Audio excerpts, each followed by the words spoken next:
Hey everybody, Thomas Morgan here with 1031navigator.com. This episode is a mini-sode. It is an excerpt pulled from our recent conversation with Aaron Crowley from Asset Preservation Inc. Asset Preservation is one of the largest qualified intermediaries in the country. This episode explores a specific listener 1031 question.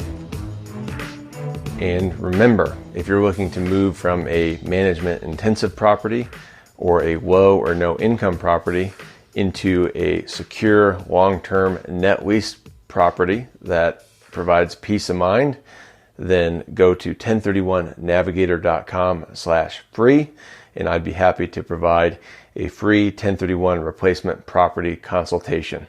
I only do a couple of these a month, and right now I only have one left. You can go to 1031navigator.com/free. Enjoy the show. That leads to the question, can I 1031 with family members? You could sell to your family members. You can do a swap with family members. The caveat with swapping, if I want to buy dad's and he wants to buy mine, I can do that, but each of us has to hold that property for at least 2 years. And if we don't, and we sell it, we're going to owe the taxes. Typically, I can sell using a qualified intermediary. I can sell to a relative, but buying from a relative is very difficult. You do not want to buy. And a relative is anything you own more than 50%. If it's your trust, if it's your corporation, if it's your partnership, or mother, father, brother, sister, son, daughter, grandfather, grandmother. Those are relatives.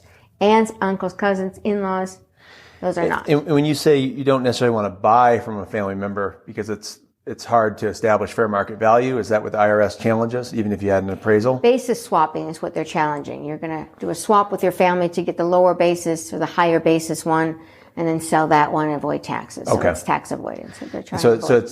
it's easier and clearer just to not Correct. do that. Okay, great.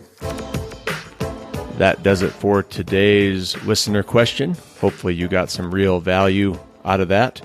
To ask your own commercial and investment real estate question related to 1031 exchanges and or triple net properties or other passive income real estate, please visit 1031navigator.com/ask.